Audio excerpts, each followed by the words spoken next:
Rodrigão entrou. Boa noite, Rodrigo. Boa noite, tudo bom? Tudo. Pessoal, O pessoal está entrando. Cláudia, tá melhor o áudio agora? Testando. 1, 2, 3, testando. Oi, boa noite, Regis. Para mim ainda continua baixo. Eu vou colocar o fone para ver se melhora. Tá bom, para mim agora. Também quando eu entrei tava ruim. Uma dica talvez é entrar de novo, sabe? Deixa eu ver só o vídeo aqui. Tá me ouvindo, Regis? Perfeito, Edson.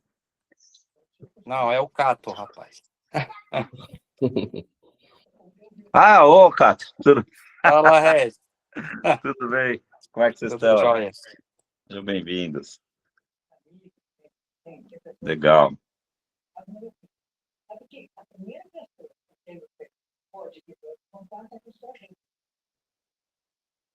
Vamos esperar mais uns instantes o pessoal entrando. Marcelão já entrou também. Fala, Marcelo.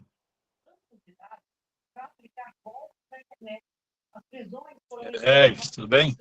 Tudo bem. Tudo. Boa noite a todos aí. Bora para mais uma. Top. Um abraço para Manu aí. Mano, sim. Para vocês também em casa aí. Legal. Ver quem mais vem. Enquanto estamos aqui, Edson. Deixa eu fazer uma chamada lá no WhatsApp, um minutinho. Masterclass, começa.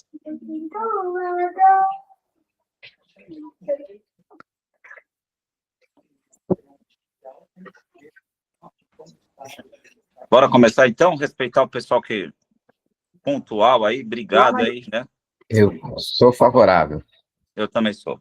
Bom, pessoal, eu quero agradecer imensamente a todos aqui presentes e do meu coração fundo, o Edson, gente boa que aí doando o seu tempo, a sua grande experiência. Hélio, você poderia só fechar o áudio, por favor? Eu? Isso. Obrigado. Tá. Valeu. Eu estou ouvindo a televisão. Não tem problema. Deixa eu baixar aqui. É só colocar no mudo. Isso, obrigado. Então, mais uma vez, boa noite. Obrigado, Edson, mais uma vez, no fundo do meu coração. Obrigado, pessoal, pela participação. Aí nós vamos falar de um tema muito importante que ainda não foi falado aqui no Tênis 360 Graus, que a regra é clara, né? E para iniciar, eu quero introduzir o currículo do Edson. Como é muito grande, eu vou ter que ler, gente, porque o Edson tem 40 anos de experiência no tênis, né, gente? Edson Eduardo de Mello, nasceu em São Paulo, 54 anos, casado, tem 3 filhos, 2 netas. Parabéns, Edson, que legal, Deus abençoe. Graduado em licenciatura plena em Educação Física pela Unimesp FIG 2006. Início do envolvimento com o tênis se deu no mês de maio de 1981. A carreira como professor de tênis teve início aos 15 anos na Academia Tênis Leste, na Zona Leste de São Paulo, trabalhando no Clube Esportivo da Penha, atuando como professor de tênis e coordenador técnico por 23 anos, e em meados de 1990 deu início à carreira de arbitragem, estando à frente de inúmeros torneios de tênis. Isso é verdade, pessoal. Quem que não conhece o Edson? Fala aí. Durante esse período entre 1996 e 2013, ele trabalhou no Colégio Esperança, na Zona Leste, com crianças e adolescentes entre 10 e 17 anos. Daí o trato ótimo que o Edson tem com o pessoal Kids e Infanto, né? É experiente. Hoje, integra o quadro de árbitros da Federação Paulista de Tênis, na minha opinião, um dos melhores, tá? Membro auditor da Comissão Disciplinar do TJD da Federação Paulista de Tênis desde 2022 e professor tênis, e que professor, hein? No Clube Atlético Ipiranga. É isso aí. Edson, muito obrigado. Do fundo do meu coração, a palavra é sua. A Masterclass é sua. Obrigado, Regis. Boa noite a todos. É uma honra poder participar, trocar experiências com vocês, com todos aqui presentes. Falar um pouquinho aí sobre podemos chamar de situação-problema que muitos passam dentro dos nossos ambientes de torneio. Isso não é de hoje. Desde que o mundo é mundo, desde que o tênis é jogado, situações complexas existem dentro do esporte. Quem ainda não assistiu o filme, por exemplo, das Williams, onde o pai tira as atletas, né, que seriam campeãs do mundo, vencedoras, do ambiente de torneios, porque ele entendeu que aquilo não era muito saudável. Lógico que foi uma atitude um pouco radical dentro da forma dele, dentro do cenário que ele se encontrava, e ele entendeu que aquilo era sadio. No nosso caso, hoje a gente vive uma realidade diferente, uma realidade porque o nosso tênis, as competições se tornaram mais prematuras, onde nós temos aí uma situação que é natural, onde as crianças são expostas a um ambiente de competição mais cedo do que ela pode estar preparada cognitivamente, e isso gera algumas situações. O paternalismo, ele existe, a proteção dos pais, ela também existe, e algumas coisas são misturadas dentro desses sentimentos em relação àquilo que é regra, aquilo que pode, aquilo que não pode, e o nosso tema fala justamente em relação à questão do comportamento dos pais além das regras, né? Porque toda essa mistura desse sentimento dentro desse caldeirão é que faz com que a bomba exploda, né? Eu preparei um materialzinho, não é muita coisa, não é muito rico, porque o rico é a nossa experiência no dia a dia, mas ele vai ser norteador do nosso bate-papo aqui, para que vocês tenham aí um pensamento, uma reflexão sobre algumas situações. Perfeito. Bora lá. Então, um minuto, ok. Ok. Estamos visualizando.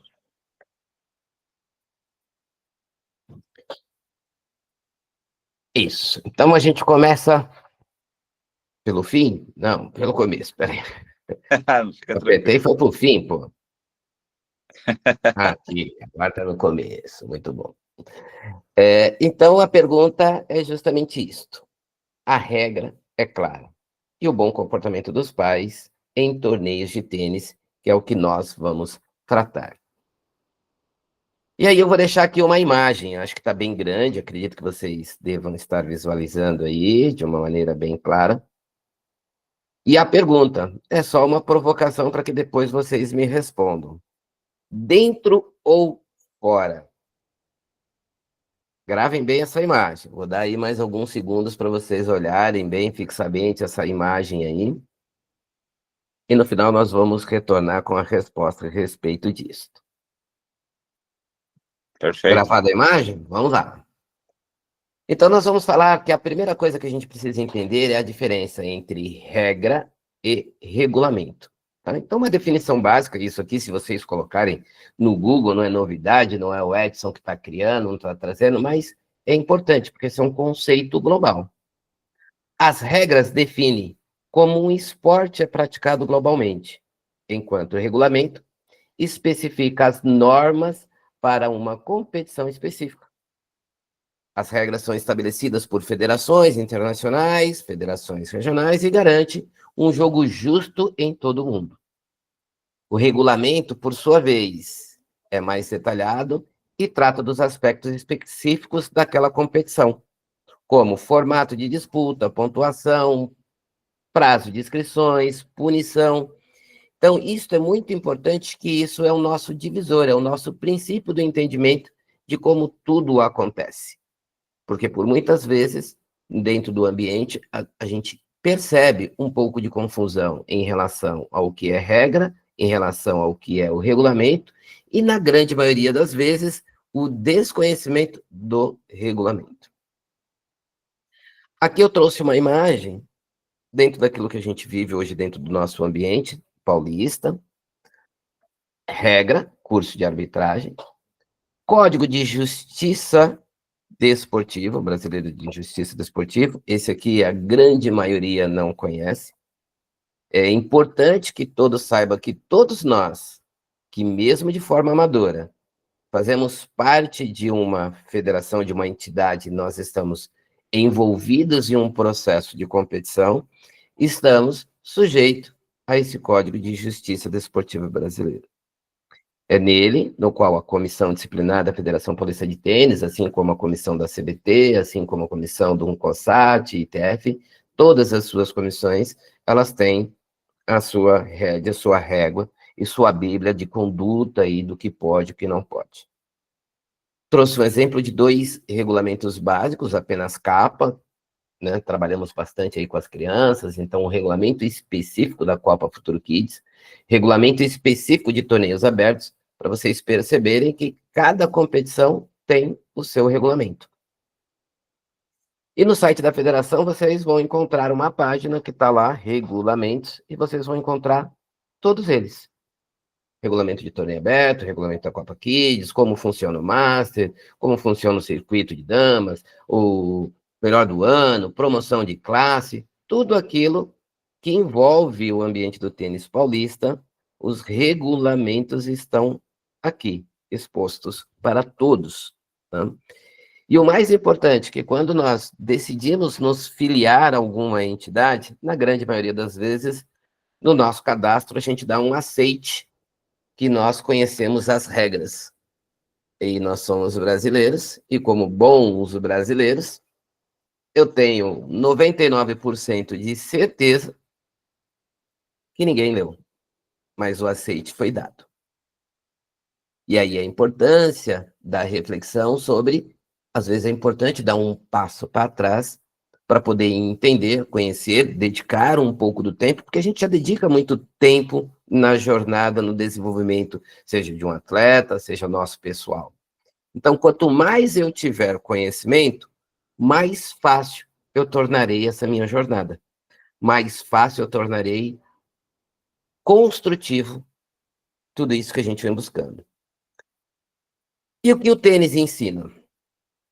Disciplina de rotinas, tomadas de decisões autônomas, isso aqui é muito importante, tomadas de decisões autônomas. Gestão emocional, resiliência e respeito às regras e adversários. Então, uma coisa vai ligando a outra.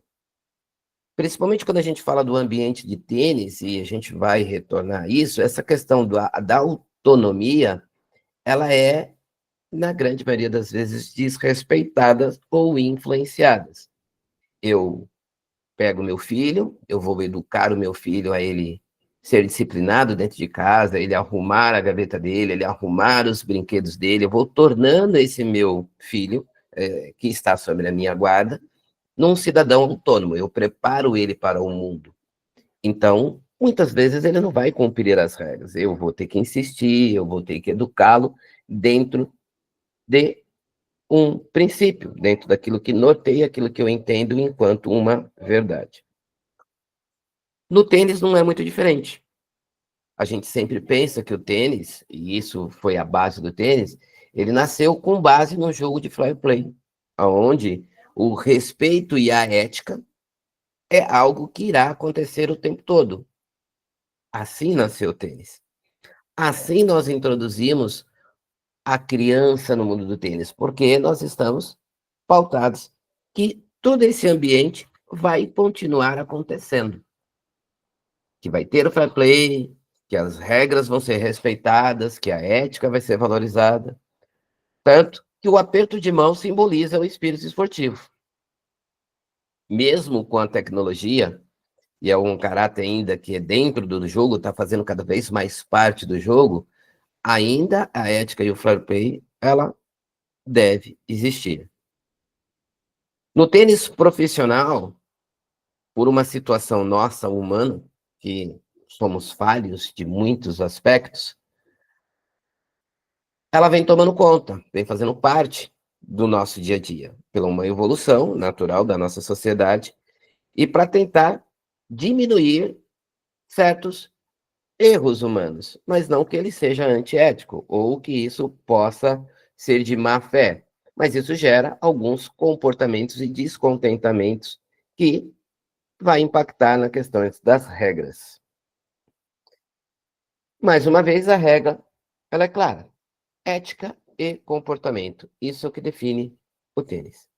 O respeitar os adversários, os árbitros, treinadores, organizadores, um autocontrole emocional. O atleta aprende pelo exemplo, humildade na vitória, serenidade na derrota, evitar críticas públicas, reclamações, ironias. Todo esse movimento, todas essas questões, é o que mais hoje incomoda ou torna o ambiente, às vezes, do tênis um pouco mais nocivo e muitas vezes desgastante. Pessoas que desistem do esporte porque isso ainda acontece. Em paralelo a isso, nós já temos hoje um exemplo de uma entidade esportiva, que é a Federação Paulista de Futebol, que decidiu eliminar os pais de assistirem à categoria sub-11. Por que a categoria sub-11? Porque eles ainda são crianças, ainda estão em processo de maturação cognitiva, aonde a dependência, os laços emocionais são muito fortes. Mas nós temos o desejo de colocá-los, oportunizá-los a aprender com todas essas diversidades. Mas, ao mesmo tempo, enquanto pai, eu não quero que meu filho sofra. Eu quero que ele aprenda, mas eu não quero que ele sofra. E o processo de dor, perder, competir, emoções, pode ser que gere sofrimento. Pode. Vai depender de como tudo isso é conduzido. O tênis é mais do que uma competição. É uma escola de valores. Eu sou fruto dessa escola de valores. Não posso ser diferente. Nascido aí, como lido no histórico, comecei em 1981 como pegador de bola. Naquela época, eu tenho até um texto escolar que eu digo que eu não sabia nem o que era tênis até aquela época. Tênis, para mim, era só o que punha no pé. Esporte, tênis, nunca tinha ouvido falar. Mais importante do que tudo isso são os pais, que são partes essenciais nessa jornada do atleta. Porque o atleta não vai sozinho, o atleta ele não custeia o seu treinamento sozinho, o atleta ele não escolhe o seu professor, tudo isso é de responsabilidade dos pais. Toda essa condução dessa jornada, para que ela possa ser o mais agradável possível, é de responsabilidade dos pais. O comportamento da família pode inspirar ou interferir no desenvolvimento emocional e esportivo dessa criança. E muito se sabe. Muitas vezes eu sou um adulto, mas eu carrego processos de como eu fui programado e eu levo isso para a minha vida adulta e às vezes mesmo de forma inconsciente eu vou externalizar tudo aquilo que pode estar represado, como situações vividas no passado que de repente eu nem sei que eu tinha, mas na hora que está lá o meu filho, isso aflora e isso faz parte. O papel da família ele é muito importante nesse processo, no sentido de apoiar, sem cobrar resultados, valorizar o esforço, não apenas a vitória, mas nós vivemos num país competitivo, numa sociedade competitiva, onde, por muito, a vitória é o que importa e não o esforço. Isso não é um dos pontos que gera certos conflitos, que a vitória, só a vitória importa. Na história do tênis profissional, a maioria dos top foram péssimos juvenis. A grande maioria. A jornada de preparação, ela não significa o fim. Por contrapartida, nós temos atletas jovens na nossa história, quem nunca ouviu falar aí, quem já não leu o livro do André Agassi, era um talento, um fenômeno forjado, não natural, forjado, um talento forjado pelo seu pai, que aos 15 anos já ganhava da maioria dos top 10, só que ele tinha um desejo, que não era jogar tênis por muito tempo. Ele tinha um desejo de ter uma Ferrari. Ele sendo americano. tá falando assim que ele odeia tênis, né? Exato. E ele pegava de tanta raiva que o pai dele fez uma quadra atrás da casa dele. Ele tinha um ferro velho do lado, ele conseguia jogar a bola, Ele queria isolar a bola acabar. de raiva. É muito bom. Foi perdido. Você vê, não existe um caminho muito certo, mas isso causou um trauma na vida dele. Ele, com 15 anos, ele já ganhava de todos os top 10. Então, prepararam o André Agassi para que ele entendesse que se ele continuasse por mais tempo, ele poderia ter o que muitas pessoas sonham em ter. Conseguiram segurar ele até os 17 anos. Aos 17 anos, soltaram o André Agassi. Solta a fera. E a fera se tornou aquilo rapidamente, 20 anos de idade, era número 1 do mundo. Só que dinheiro no bolso, fama, casou com uma modelo famosíssima, Brooke Shields, e o tênis foi para o espaço. Tamanha a frustração e os traumas que estava lá. Aí já era adulto, dono de si. Voltou depois de muito tempo, relacionamento refeito com uma ex-número 1 do mundo, Steffi Graf, e mesmo depois de 30 anos, conseguiu voltar a ser número 1 do mundo. Então, a gente imagina que todo esse espaço do tênis, todos esses ambientes, todos esses torneios, esses clubes que a gente leva, os nossos filhos, as crianças, é para oferecer um ambiente saudável, emocional e seguro, onde nós vamos encontrar pais tranquilos, filhos equilibrados. Esse é o nosso desejo, esse é o nosso sonho. Mas a gente sabe que isso não é um mundo perfeito. E hoje nós vivemos a era do coach. Pode falar. É em todo lugar que pode falar? Não, não é. Mas na Federação Paulista de Tênis, nos torneios abertos, pode falar. Existe um procedimento, existe um protocolo a respeito de como esse coach deve acontecer. Ele volta, ele está alinhado com as regras, com a justiça, mas ele também deve ser respeitado. Há momentos permitidos para a instrução, tem regulamento para isso. Somente treinador autorizado pode orientar o seu atleta durante intervalo. Isso a gente olha mais no ambiente profissional. Na Federação Paulista, ela não ia conseguir ficar registrando quem é treinador, quem não é treinador, definir uma área para isso ou para aquilo. Então, entendeu-se que, estando dentro de uma área pré-determinada por aquele árbitro, ou conforme o árbitro estiver gerenciando o torneio dele, quem estiver dentro daquela área pode falar. Mas tem que se respeitar os tempos permitidos para essa instrução. Então, a gente não deixa de falar de regra. E quando não se cumpre a regra, essa pessoa não está cumprindo a regra. Ela está sujeita a sanções.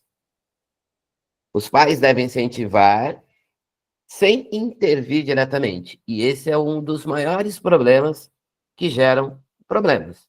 Porque o elo emocional da criança com os pais, ele busca todo momento uma dúvida para saber se foi bem, se foi mal, se é um aplauso ou não, mas, por sua vez, nem sempre é o que ele recebe do lado de fora. Ele recebe um sinal de dúvida, ele recebe aquela marca que eu coloquei como uma provocação, dependendo do ângulo da distância, essa pessoa vai fazer um sinal dizendo que talvez ela foi dentro, que talvez ela foi fora, e aí ela tirou aquele princípio da autonomia, que foi com certeza, uma das motivações que ela introduziu o filho dela no esporte, para ele adquirir autonomia. Só que eu estou do lado de fora, como um regente de uma orquestra,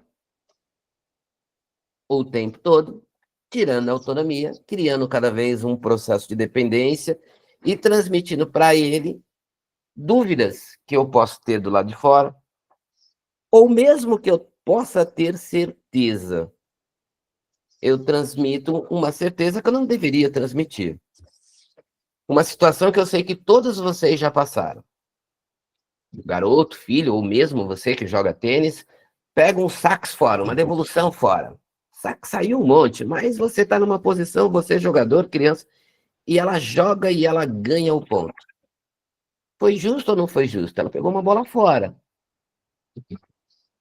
O outro jogador talvez teria direito a segundo saques. Mas o jogo segue, porque a regra assim diz que tem que ser. Mas aí depois, numa situação, numa bola parecida, uma bola que pode ser próxima da linha, que o jogador pode se enganar, porque isso é uma das maiores questões que ocorre. Eu entendo que na 98% não existe má fé. Pode existir culpa, mas não má fé. Principalmente se tratando de quadra de cyber. É muito difícil. Muitas marcas. Aí, e a gente pega uma criança que está em processo de formação, e eu estou outorgando a ela uma capacidade técnica de definição de trajetória, de leitura de marca de bola, e ela está envolvida num ambiente de uma pressão muito grande. E se eu estimulo ela a um processo de dúvida, e ela não tem a maturidade, ela ainda não tem a competência de definir, ter muita clareza em relação àquilo que aconteceu, eu vou interferir, eu vou criar um ambiente que talvez para ela seja mais desgastante do que poderia ser. Eu hoje treino alguns garotos que competem, já estive em dia assistindo o jogo onde ele teve que jogar mais pontos, mas ele jogou mais pontos porque ele não contou, ele errou a contagem. E ele vai jogar mais pontos. E vai fazer parte do processo dele de aprendizado de contar em voz alta. Tá sempre chamando atenção, tá atento, atualizar placar. É toda uma rotina que pode fazer com que aquele ambiente possa ficar saudável. É esses processos de ensinar a autonomia que a gente tem que estimular. E quando ele erra, por exemplo, volto lá, o filho está em casa, ele deixou os brinquedos tudo bagunçado, a roupa bagunçada, eu vou lá, chamo ele, se assim eu achar que devo, e faço ele fazer a correção. Ele vai aprender, ó, pega, guarda, tirou, coloca, abriu, fecha, e assim vai acontecendo.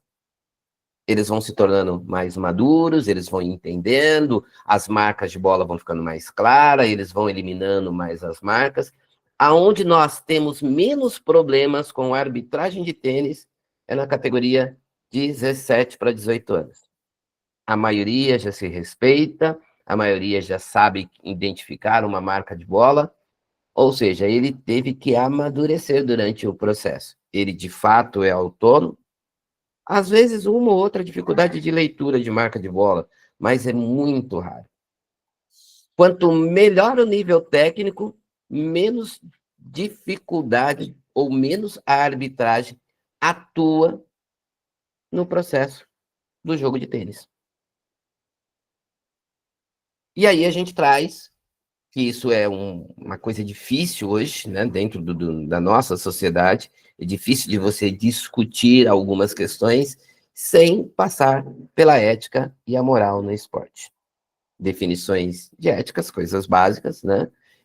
Que a ética e a moral no esporte, elas se completam para garantir um ambiente de competição justo e saudável, promovendo valores como respeito, honestidade, justiça e responsabilidade. E a moral lida com os valores individuais e normas de uma comunidade, enquanto a ética se baseia nos princípios universais para orientar a conduta, como o fair play, o jogo limpo. Ambos são essenciais para que o esporte seja uma experiência positiva, tanto para atletas, como para gestores, para parentes, para todos aqueles que participam dentro desse processo. E como uma reflexão final, e aí depois eu vou entrar num processo aí de resposta, a gente tem bastante perguntas, o Regis vai me ajudar aí nessas respostas, aí nessas perguntas, para que eu possa, de repente, trazer alguma luz ou um ponto aí de enxergar a coisa com outro olhar. Seu filho nunca vai lembrar do placar, mas ele vai lembrar como você reagiu. O bom comportamento é um ensinamento para a vida. Exemplos, sejamos exemplos de serenidade e ética. A neurolinguística, ela fala que nós somos programados por tudo aquilo que a gente ouve, por tudo aquilo que a gente sente, por tudo aquilo que a gente vê. E alguns ainda colocam questões metafísicas. Algumas pessoas não acreditam na metafísica, mas ela existe. E aí eu volto lá para a provocação. E do lado eu tenho a resposta. Essa é uma marca de bola. Ela foi trazida por um professor amigo meu, primeira classe. Uma bela manhã ele me manda a imagem, dentro ou fora? E aí eu respondi para ele. Essa aqui é a resposta. E ele já mandou dando risada lá, né? Com a risadinha. 2 marcas no mesmo local. A maior, que está pontilhada em laranja, é a de baixo. É uma bola que vem paralela, está fora. A de cima, que é essa que está em amarelo, é uma bola cruzada e fora. Ele agradeceu, obrigado. Eu disse, eu não sei qual foi a decisão. Ele falou, dei fora, porque foi cruzada. Agora, pense nisto durante um jogo, numa velocidade, num ângulo, para uma criança. Como ela vai ter a capacidade de fazer uma reflexão ou uma tomada de decisão de um ângulo, de uma bola? E aqui é uma primeira classe, hein? É uma marca que ela está evidente. Quando você pega as crianças menores, que as bolas pouco marcam, fica mais difícil ainda para ela tomar uma decisão, de ela ter uma certeza, de ela ter essa prática, por exemplo, de eliminar marcas. Elas têm muita coisa na cabeça dela. A expectativa dela, o desejo dela de entregar todo aquele sentimento, aquele carinho, de retribuir a dedicação dos pais que estão levando, que está levando o filho para o torneio, tudo isso uma panela de pressão. Ela é uma panela de pressão. E é isso que torna o nosso ambiente hoje um pouco nocivo em algumas situações. Não que eu me considere alguém diferenciado, mas eu costumo ser muito ativo durante as minhas participações em relação aos torneios, para poder minimizar o máximo possível dessas decisões. Nós temos situações que elas são muito delicadas em algumas questões, mão de obra, profissionais, experiência, e tudo isso hoje completo. Eu sou da época que a gente chama da época da selva. Quando eu comecei a arbitrar com 20 anos, era um árbitro, na época tinha boleiro, você ia lá, sorteava, falava qualquer coisa, manda o boleiro chamar. E você ia tomar conta das outras coisas. Era um árbitro para tomar conta de diversas quadras, e era assim que funcionava. Por muitas vezes, você não tinha o que fazer. Hoje a gente tem uma estrutura, você tem aí os jovens, a federação hoje tem um corpo de árbitros que ela vem preparando o tempo todo, mas é uma realidade que ainda ela é nova, ela ainda vai demorar para ela poder se tornar robusta. O processo continua crescente, tem muitos auxiliares que hoje já são árbitros gerais. Eu tenho o meu filho, que começou a arbitrar há pouco, hoje já faz alguns torneios como árbitro geral. Mas é só o tempo e a experiência, como jogador, como desenvolvedor. A gente fala que num processo de formação de um atleta, a gente leva, em média, 5 anos para formar um atleta de base, não um campeão. E mais 5 anos para formar um campeão.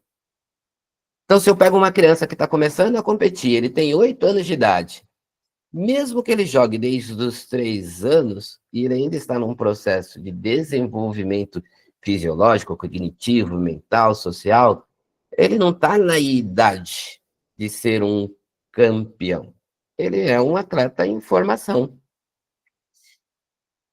E como atleta de formação, tudo isso que acontece no entorno dele vai poder ajudá-lo ou interferir nesse processo dele de formação.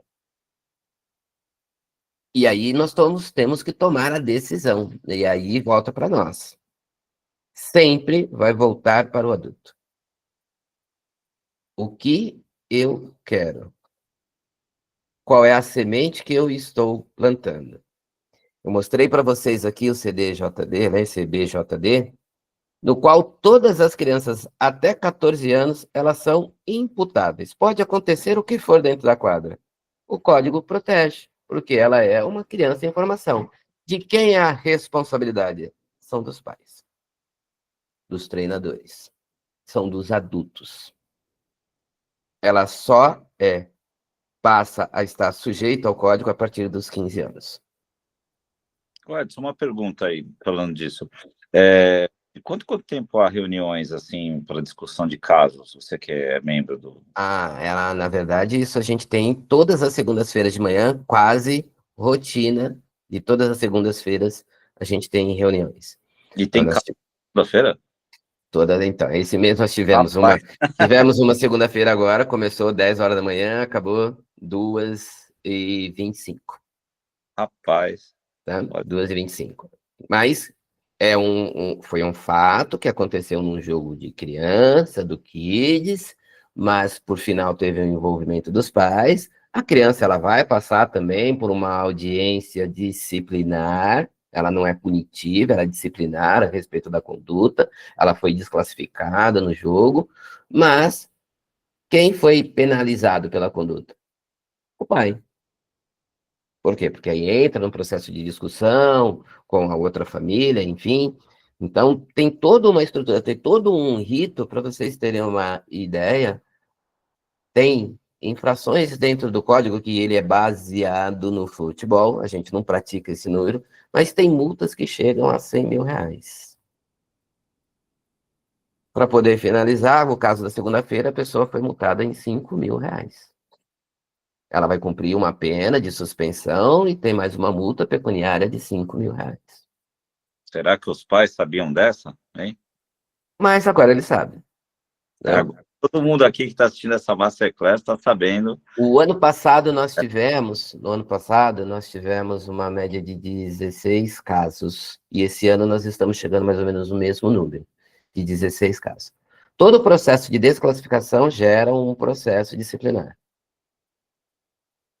Então, tudo aquilo que chega para a comissão, nem tudo chega, né? Como a gente sabe que dentro das nossas questões sociais, principalmente, tem muita aquela coisa, deixa para lá, deixa disso, e aí tem coisas que não chegam. Mas se chegar, vai ter, pode ser que aquela coisa, o famoso, a justiça tarda, mas não falha.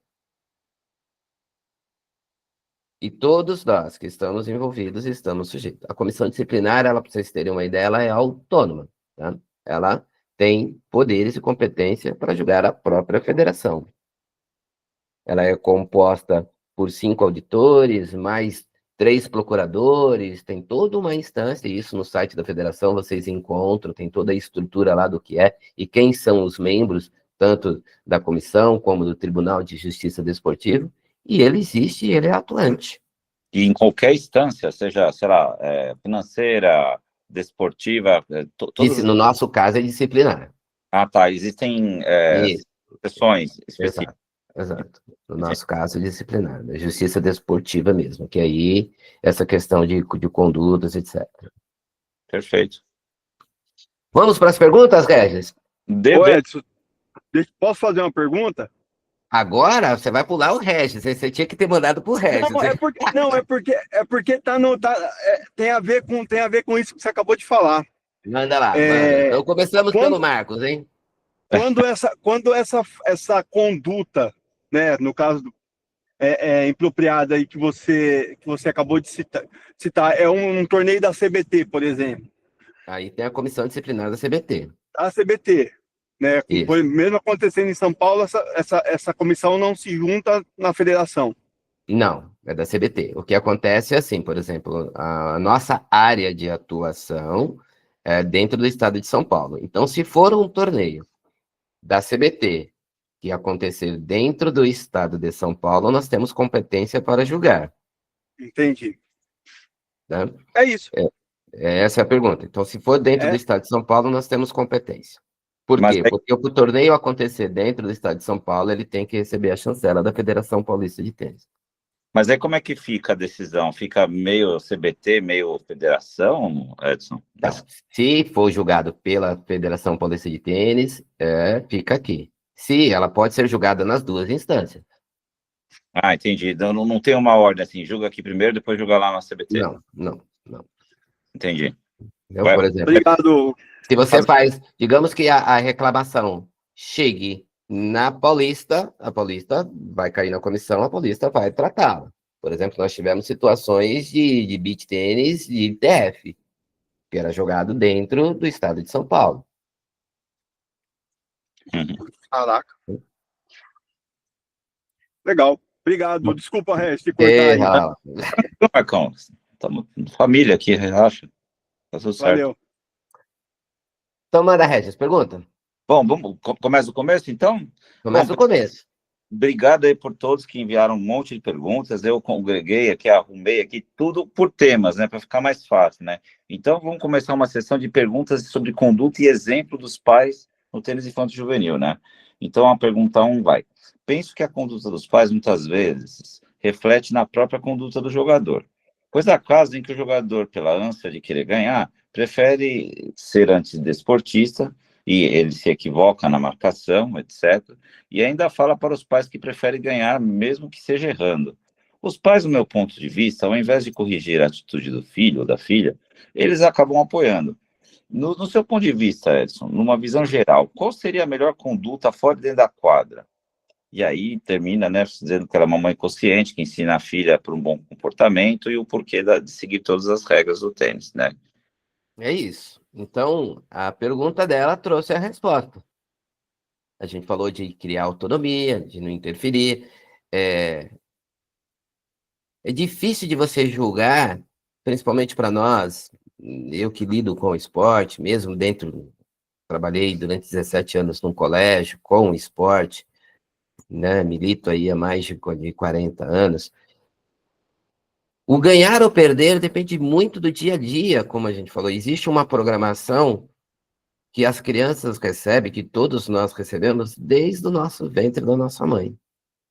Nós somos frutos de um país que vive e respira futebol.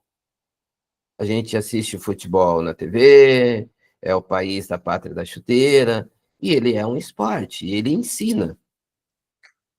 E o que a gente vê muito do futebol não é e não são bons exemplos. E os nossos filhos, eles vão para a escola, eles jogam futebol lá também. Eles vivem culturas esportivas de forma diferente.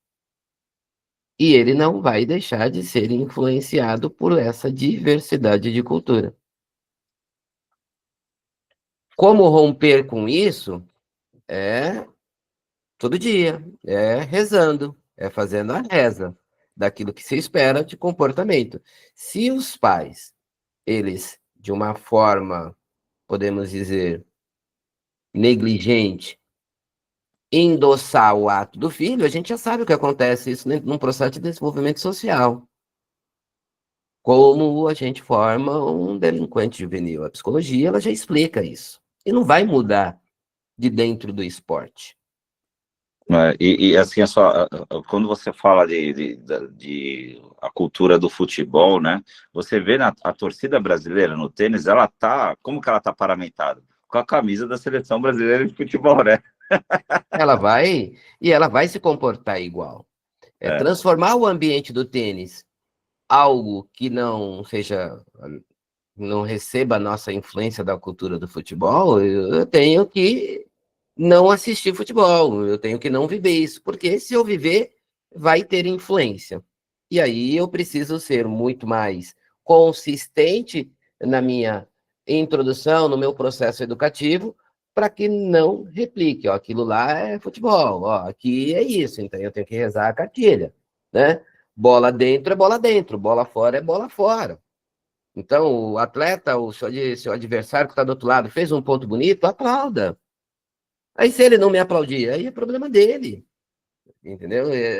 Nós somos sempre responsáveis pelos nossos atos. Os atos dos outros não nos definem. Então, se eu, enquanto pai, se eu, enquanto educador, eu quero que o meu atleta seja exemplo de valor, eu vou educar ele. Se eu tiver um atleta que eu, enquanto professor dele, não corrijo ou eu permito que ele faça isso, qual é o meu valor social enquanto treinador, enquanto professor? E é assim. E o que é legal? Nós temos a opção hoje de escolha. É. Eu escolho se eu vou ser um bom educador, se eu vou ser um mau educador, e eu vou colher, é joio do trigo, que eu vou plantar, é a lei da semeadura. O que eu plantar, eu vou colher. É verdade, Edson. A gente conversou um pouco, né, aqui, né? Eu tive muitos aprendizados, eu agradeço a Deus por esses aprendizados. Por exemplo, a gente sempre é avulso, né? E aí tem sempre, num jogo, às vezes, né? Algumas vezes, tá jogando contra um clube, o clube tem aquela torcida, né? Mas é aquela coisa, a regra permite que se não fizer nenhum barulho na hora que o jogo está sendo, o ponto está sendo Jogado? né? Na hora que terminar, a torcida pode até levar vuvuzela lá, fazer carnaval, bateria. Isso é ético? Aí a gente pode discutir, mas a regra permite isso, certo? Eu faço muitos jogos de interclubes, eu também atuo em jogos de interclubes. Às vezes o clube visitante só vai os jogadores, chega lá, tem a turma do bar, tem locais, clubes, que a quadra é do lado do bar. Então a pessoa tá bebendo, a pessoa tá lá, o barulho tá rolando festa, tá rolando um monte de coisa, e o ambiente tá lá, ele vai acontecer, ele vai influenciar. Então a gente tem que, dentro desse processo de ensino-aprendizado, nem sempre o ambiente vai ser calmo, tem ambientes que vai ser hostil. Jogar a Copa Davis, tênis, vai jogar a Copa Davis. Vai jogar a Copa Davis, aí já tem histórico, que os caras jogam pedrinha de um lado, vira o lado, tira, joga do outro lado, do outro jogador e segue o jogo. Eu super concordo. Isso no nível profissional, mas no nível kids infanto, eu acho que isso não é o adequado, mas isso é a realidade. Então, nós como pais temos que fazer o quê? E foi o aprendizado que eu tive esse final de semana. Treinar os nossos filhos a respeito disso. Quando meu filho virou e falou assim, eu estou usando a tática do Djokovic, estou pensando que todo mundo está torcendo para mim, eu quase quebrou minhas pernas, eu comecei a quase chorar e agradecer a Deus, né? E ao mesmo tempo... Na maioria das vezes a gente toma, às vezes assim, muitas vezes os pais tomam dores e o filho não está tomando. E às vezes a gente transforma e a gente leva essa dor para dentro da quadra. Às vezes o menino não está nem percebendo o que está acontecendo. Não tá nem aí.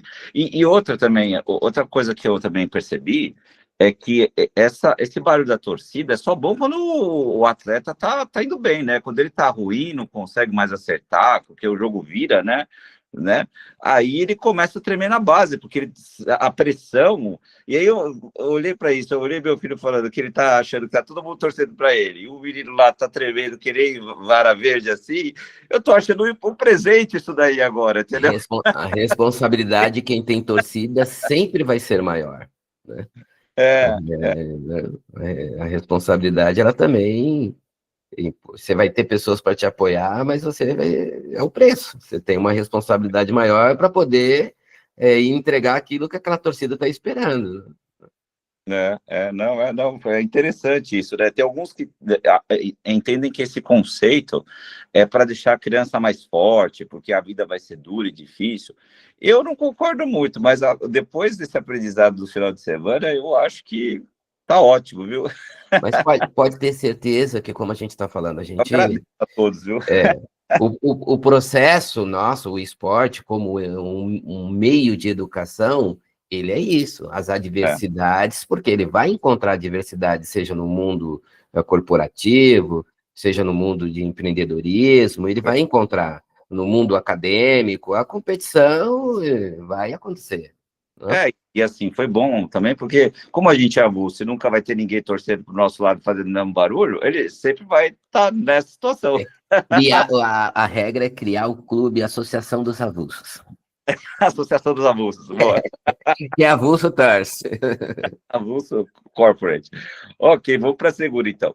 Você acredita que palestras ou briefings obrigatórios para pais antes dos torneios ajudariam a diminuir as atitudes inadequadas nas arquibancadas e nas laterais de quadra? Seria tipo um programa até que as federações ou a própria CBT poderia elencar. O que você acha a respeito, Ed? Você acha que ajudaria muito? Todo processo educativo é válido. Uhum. O detalhe é que ele não pode ser, ou ele teria que ser obrigatório. Porque se ele for facultativo, eu posso achar que eu estou perdendo tempo. Até porque você pega, por exemplo, uma dinâmica de um torneio nosso, paulista, você tem uma chamada que ela é elástica. É. Ela é elástica. Eu não consigo concentrar todo mundo dentro do mesmo período, no mesmo ambiente. Por isso que você solta uma programação, porque a pessoa vai chegar próximo do horário do jogo. Então, existem algumas dificuldades para isso acontecer, né? Essa dificuldade custo, logística, enfim, tem algumas dificuldades, mas, sem dúvida, ajudaria. Se conseguir executar esse processo de alguma maneira, achar algum mecanismo, é um trabalho de formaria, é um trabalho de formiguinha, assim como é o 360 graus hoje no tênis. É um trabalho de formiguinha.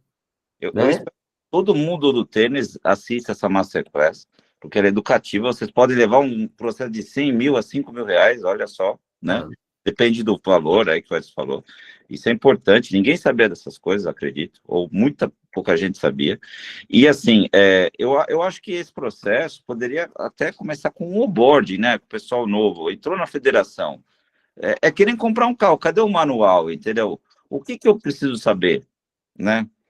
É que parte-se do princípio que existe um educador, tá? Então, por exemplo, desde quando surgiu o CREF, e obrigou os professores de tênis a estar no conselho regional, então você tem como princípio que você vai preparar um profissional, que você vai ensinar sobre valores, éticas, desenvolvimento, etc., e que essa criança, ela não está vindo órfã, ela está sendo introduzida por alguém que recebeu uma ortoga, uma capacidade de introduzi-lo, que vai ensinar para ele o que é regra. Então, quando eu ministro aula, ou ajudo num processo de ensino de uma criança, não é só ele que eu vou ensinar, são os pais também. Porque se eu conduzir os pais, ou vou falar, você vai inscrever seu filho num torneio, o pai vai me perguntar, mas como é que eu faço? Você entra na federação, você escreve, a responsabilidade é minha. Ninguém, mesmo se eu for o pai treinador, a responsabilidade é minha. Se eu sou um treinador contratado, a responsabilidade é minha de educar, de orientar, de acompanhar. Então, a gente sabe que isso não é tão simples, mas existe o responsável por. Então, mas existem realidades. Eu vou falar da minha, os pais, cada um tem uma, mas só um exemplo. Meu filho jogava numa academia que era extremamente recreativa, aqui no bairro do Limão, Zona Norte de São Paulo. Ele ganhava todos os campeonatos recreativos. E aí, por falta de torneios, porque não tem torneio, né? É um hiato, a gente já discutiu isso na Masterclass do Eric Índio e em outras, né?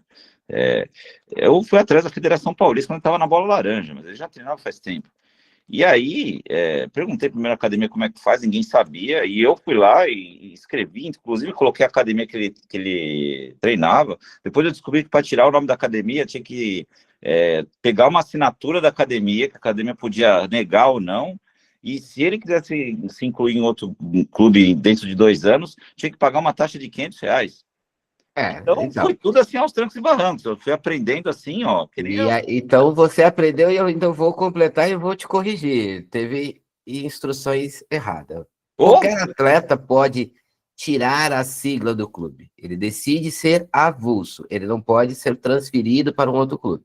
Mas você pode se tornar avulso. O que acontece é que você faz a carta, eu quero me desfiliar do clube, tem um período de anuência, de manifestação do clube. Exato. Né? É um período, não é que ele precisa fazer a carta. 5 dias, ele não respondeu, vai cair a sigla. Uhum. E a Mas partir para do você momento... entrar num outro clube, você tem que pagar uma taxa de R$ 500 na época. Então, Agora. mas se é transferência, quando você é É. avulso, o valor é menor. Ah, De clube para clube, você tem sigla. entendi. O avulso, ele é mais barato. Mais barato. Bom, vamos para a próxima. Então, agora entrando num outro ciclo de perguntas, perguntas sobre critérios de arbitragem e coerências nas decisões. Então, sou pai de atleta, kids 10 anos, masculino. Nós tentamos, na medida do possível, orientar nosso filho a seguir uma conduta legal dentro da quadra. Evitar provocações, comemorar erros do adversário, etc. Mas, invariavelmente, vemos critérios diferentes dentro do mesmo torneio. Não raro, um árbitro adverte algumas situações, outros não advertem nada. Alguns corrigem chamadas, outros entendem que as crianças têm que se entender. Não deveria ter um critério único entre os árbitros? E tem. Só que existe um processo, assim como no desenvolvimento do tênis, que é de aprendizado e maturação. Nós temos um processo muito cíclico, gira-se muito profissional. Então, ele começa hoje, você tem muitos inexperientes, os árbitros que vão ficando experientes, eles vão seguindo carreira, aí eles estão aqui na Paulista, aí eles deixam de estar na Paulista, já estão em outras instâncias, em outras federações maiores, e você sempre tem um processo de iniciação de arbitragem. Então, por isso que essa situação que parece de falta de critério é tempo, é processo de formação. Conforme ele vai adquirindo maior confiança, maior autoridade em relação ao desporto como um todo, ele vai seguindo uma cartilha, ele vai absorvendo essa cartilha, assim como nós falamos. Olha o tamanho de uma cartilha de arbitragem, olha quantos detalhes, quantas regras.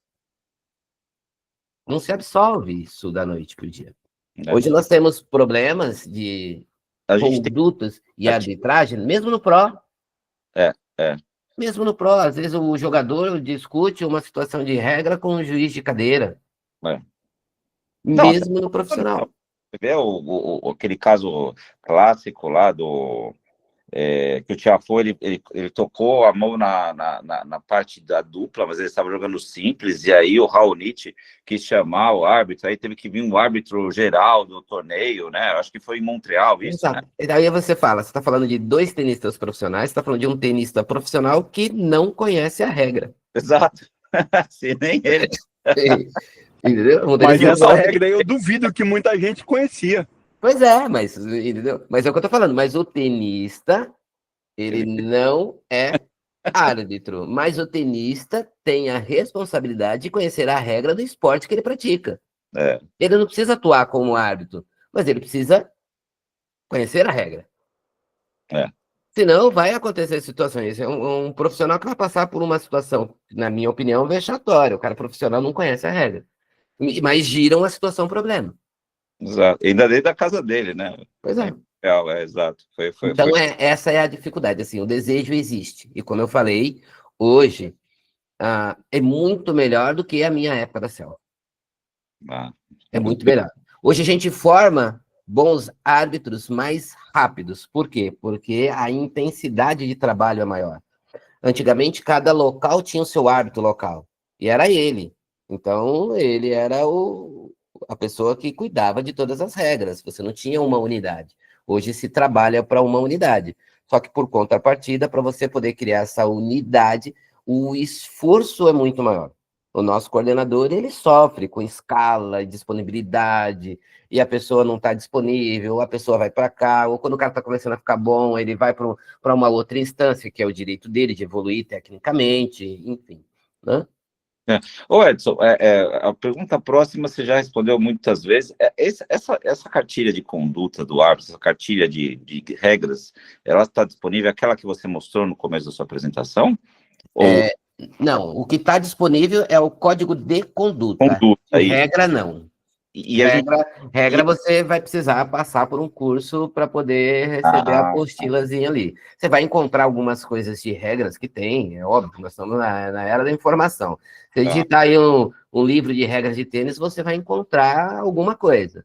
Agora, o que precisa estar um pouco atento, que tem algumas coisas que mudaram, alguns procedimentos mudaram, né? Esse ano, a ITF adotou um novo procedimento, então sempre há evolução em alguns processos, né? Sem dúvida, sem dúvida. Então, por exemplo, eu já vi outro dia, por exemplo, eu num torneio, estava fazendo interclubes, fui orientar o menino a respeito do tempo de toalha, aí ele falou para mim, não, eu li no site tal, que não, lá diz que tá. Aí depois eu fui e olhei, realmente no site estava escrito de forma errônea. Então, a pessoa teve acesso a uma informação que não é a correta, alguém escreveu lá, sei lá de quando, mas não é atual. Não é oficial no momento, entendi. Eu tive uma discussão com um professor que se diz árbitro da Bahia, numa etapa do Brasileirão, e o cara disse para mim que era árbitro. Eu falei, pô, piorou, porque ainda o cara estava fazendo a coisa errada. Né? Mas por quê? Porque entra a questão do... eu acho que eu posso, a questão da impunidade, né? Depois ele ainda veio dizer para mim que eu chamei a atenção dele de forma indevida. Indevida era ele que estava fazendo o que ele devia, entendeu? Mas eu apliquei o que é a conduta hoje, pedida hoje. Legal, legal. Ó, em caso de uma marcação errada clara, o árbitro de campo está na quadra, ele deve intervir imediatamente ou aguardar a reclamação do atleta? A orientação é que ele seja ativo, estando dentro ou fora da quadra. Tá, então, por exemplo, o atleta sacou, essa bola foi em cima da linha, o adversário falou... Vou fora. Fora. Ele tem que corrigir. Ele deve já apontar fora ou dentro, isso no Kids Uninfanto, ou ele deve entrar na quadra e fazer aquela resenha? Não precisa fazer resenha, não precisa fazer resenha, ele pede para esperar, porque você não vai fazer uma correção de fora da quadra. Você não faz a correção de fora da quadra. A intervenção você faz a qualquer momento. Certo. Mas eu vou fazer a correção estando dentro da quadra. Ele precisa entrar na quadra. Precisa entrar na Mesmo quadra. ele tendo visto, sei lá, da arquibancada assim, tá claro, limpo. Mas ele pode ser. A conduta é ele entrar na quadra. Entrar na quadra e entrar a marca. Isso, essa é a conduta. Não está discutindo muito, né? Assim, isso, ele não, estava acompanhando, a bola é essa aqui, ó, etc. Entendeu? E acabou. Não, sem resenha. O que ocorre, e a gente já teve situações que é isso, por exemplo, às vezes, no ambiente, tem gente assistindo que ela está numa visão clara, e ela pensa que o outro também está com a visão clara, e às vezes isso não acontece. Às vezes a gente está circulando, mas a mente nossa está focada em alguma coisa, e tem coisas acontecendo no entorno que parece que eu estou vendo, mas a mente está em outro lugar. Está pensando em numa quadra, pensando numa outra situação, numa próxima chamada. Então, a gente já teve situações discutidas, isso até em questões da comissão disciplinar, que é aquilo que a pessoa fala, não, mas o árbitro viu. Mas o árbitro fala, não, eu não vi. Como é que eu posso dizer que o meu olho do outro estava na mesma direção? Então, por isso que tem um pouco de uma certa delicadeza em relação a isso. Mas a orientação é o árbitro, quando ele está seguro, ele deve atuar. Então, isso está no regulamento que está disponível para todo mundo, o regulamento. Isso aí são os deveres do árbitro, está lá, da arbitragem. Entendi, Edson. Não, legal. Isso está no regulamento. Então, lendo os regulamentos, vai ter lá a conduta, o que se espera da responsabilidade que o árbitro deve fazer. Perfeito, meu amigo, perfeito. Bora lá. Então, agora vamos para a sessão de perguntas sobre tempo, rotina e conduta das quadras. As perguntas do chat, pessoal, a gente vai depois que terminar dos pais, né, que fizeram antes, tá? Então, poderia explicar o tempo que se pode usar na toalha, amarrar o tênis, ouvir o coach e depois sacar, né, nessa sequência? Na verdade, de novo, a gente volta para a regra, ou seja, é o conhecimento da regra. Exato. O jogo de tênis ele é para ser contínuo. Então, entre o primeiro, um ponto e o outro, o sacador tem 25 segundos para ele iniciar o ponto. Tá? O sacador. E o devolvedor, ele deve jogar no ritmo do sacador. Não, e quando atrasa esse tempo várias vezes, qual é a conduta do atleta que está... Quem está atrasando é o sacador? O sacador está atrasando, então... E depois, quando ele recebe, ele também atrasa. Então ambos, os dois estão... Não, o mesmo. Ele, na hora que ele atrasa... O sacador, ele está atrasando, ele está demorando mais que 25 segundos para iniciar o ponto. Então, código de tempo. Certo. Código de tempo. O código de tempo é primeira advertência, depois perda do ponto, perda do ponto, perda do ponto, perda do ponto, perda do ponto. Isso é o código de tempo. E qual é a conduta do adversário que está vendo essa... Ele se sentir, ele vai chamar um árbitro e vai falar, ó, o jogador está demorando demais, está estourando o tempo. O que o árbitro vai fazer para poder aplicar o código? Vai ter que parar do lado da quadra, vai ter que ligar o reloginho. Ele levanta a mão e chama o árbitro de campo? Na primeira oportunidade que ele tiver, ele vai chamar o árbitro. Porque eu vi o árbitro fazendo isso, né, lá no M25 do Pinheiros. Aí ele sentou no banco, levantou a mão, chamou o árbitro e falou, olha, tá vendo? Aí uma questão, não é essa questão de toalha, foi uma questão de um torcedor lá do Pinheiros que estava falando no meio do ponto, né, instigando ele, né, e aí eles tomaram as providências lá, né. Mas então, se essa é a postura, boa prática. Isso, o jogador que está dentro da quadra, ele não tem como ele cronometrar o tempo, ele não pode. Então, isso cabe, a competência é da arbitragem. Então, questões, por exemplo, cardápio, a pessoa está amarrando toda hora o cardápio, é questão de equipamento, ó, toda hora ele abaixa para amarrar o cardápio. Se ele estiver baixando e amarrando o cardápio dentro do tempo dele de 25 segundos, está tudo certo. Agora, eu vou sacar, ele abaixa, aí ele está atrasando, ele está retardando. Aí é diferente. Quando o devolvedor, ele não está, aí não é código de tempo, aí é código de conduta, porque ele está atrasando o jogo. É uma conduta antiesportiva. O sacador estourar é código de tempo.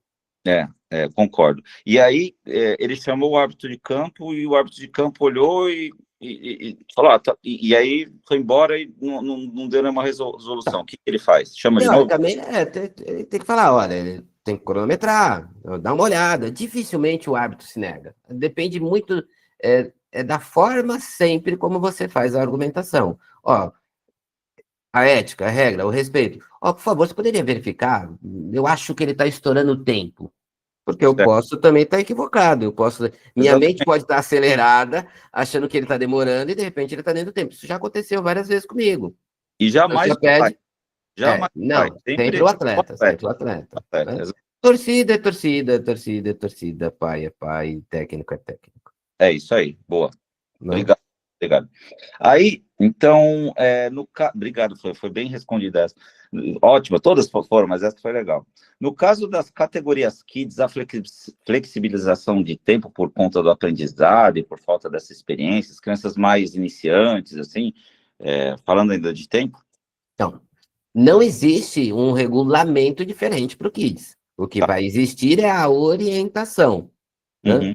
Por exemplo, quando eu tenho uma possibilidade, eu estou como árbitro geral, eu sacrifico as quadras maiores, mas as quadrinhas eu sempre deixo um auxiliar dentro da quadra, porque é mais natural, crianças menores, com menor capacidade de tomada de decisão, com maior possibilidade de se confundir, de se enganar, de criar um ambiente um pouco mais confuso.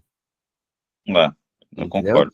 Então, você precisa ter, é uma questão de número, nem sempre a gente consegue. Já teve torneio que o árbitro geral não tinha auxiliar, ele não tinha o que fazer, aí ele vai rezar para não dar confusão. Às vezes a gente reza também, tá bom? A gente reza. A gente reza para ter uma equipe boa, a gente reza para o cara não faltar. E eu rezo para vocês ganharem um salário melhor, inclusive. Isso aí também não é ruim, não, né? Então, não. Não existe. O que acontece é isso. Então, por exemplo, até o ano passado, mesmo nas quadrinhas, a orientação era que, mesmo na quadrinha, nós não fazíamos chamada de bola, porque a gente não estava na cadeira. A gente fazia uma correção clara. Futsal, não podia chamar, porque não estava na cadeira. Hoje, estando na quadrinha, a orientação é que faça. Só que aí, de novo, a gente volta para aquilo que a gente falou. Qual é a matéria humana que a gente vai ter na mão naquele momento? Ele vai estar tão seguro? Ele tem boas habilidades? Porque, às vezes, acontecem situações de a gente ter auxiliares que estão se introduzindo no mundo do tênis, não são praticantes, não têm experiência do tênis, e a gente também tem que ensinar. A gente sabe que a combinação não é a excelência, mas eu preciso de mão de obra. Eu preciso de mão de obra. Então, eu vou ter que educar, eu vou ter que ensinar. Uhum. Né? E aí isso é um pouco mais delicado, aí vai depender justamente do feeling do hábito geral, como é que ele vai conduzir esse processo. E a gente tem um grupo que a gente fala, a gente trata, a gente dá feedback, orienta, então é um processo de formação também. Legal. O Rafa, ele tá ansioso, hein? Ô, Rafa, faz a pergunta. Vai lá, Rafa, Tá, ó. Boa diretamente noite. de Tá com uma juba, hein, Campinas. Rafa? Boa noite, Regis, Edson. Tudo bem, gente? Tudo bem, Já boa é. Bom, vamos lá. Atualmente, os treinadores, os pais, eles tentam orientar os filhos. Calma, vai na toalha, respira, e depois vai para o ponto. Acho isso sensacional, e esse controle emocional das crianças é importante. Sim. Mas, às vezes, é o amiguinho que está sacando. E aí você vai para a toalha e o amiguinho está lá pronto para sacar. E aí, de novo, e de novo. É. Então, o que eu queria aqui é pedir para o Edson um esclarecimento no sentido de o meu filho quer sacar e o amiguinho vai para a toalha. Tá E retardando. vai para a toalha de novo. E não é ir para a toalha do tipo rápido. Ele vai para a toalha, espera. Tal. Ouve o treinador. Como é esse. Como proceder, o Edson? É o Ele chama o árbitro, ele pede para. Eu estou sacando, o ritmo é meu. Porque isso. Na verdade, ele nunca vai falar com o jogador. Ele nunca fala com o jogador.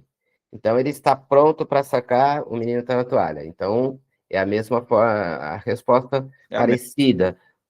Ele sempre vai ter que chamar o árbitro, porque o árbitro ele tem a autoridade de ir lá e falar assim, ó. Ok, você veio tem que a seguir. resposta. Ó. Olha lá, João.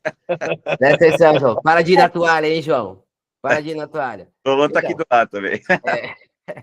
Ele tem que chamar o árbitro e ele tem que falar, ó, eu tô pronto para sacar, mas ele tá indo para a toalha. Por exemplo, eu costumo, então é o detalhe da experiência. Eu costumo, no infanto juvenil, esse é um dos pontos que eu chamo a atenção quando eu sorteio. Olha, o tempo da toalha é do sacador, então, devolvedor, você tem que seguir o ritmo, porque eu sei que ele vai fazer isso. Então, marca de bola, por exemplo, eu oriento, ó, chamou marca de bola, não vira as costas para esperar o adversário pedir marca. Marca, depois você vai pegar a bola. Então, isso é um processo também de orientação. É a mesma coisa da contagem que você comentou lá atrás, né? Fala, Lô. É a mesma questão que você falou da contagem. Conta toda hora alto. É Eles normal. perdem a contagem toda hora, né? É normal ficar ansioso. Então, olha só, eu falei do infanto, eu falo isso. Quando eu vou fazer interclubes de senhoras, eu não estou preocupado com a toalha. Eu não estou preocupado com o palavrão. Eu estou preocupado com a contagem, porque elas vão errar a contagem. E depois com o bolo, né? Que deve ter bolo. Aí, assim, normalmente a gente está acompanhando 2 quadras, e por que eu peço para elas contarem? Porque eu estou ouvindo. Então, às vezes eu estou acompanhando um ponto, mas eu estou ouvindo uma outra contagem, então eu consigo, com essa informação, me manter atento ao ambiente. Mas elas perdem a contagem.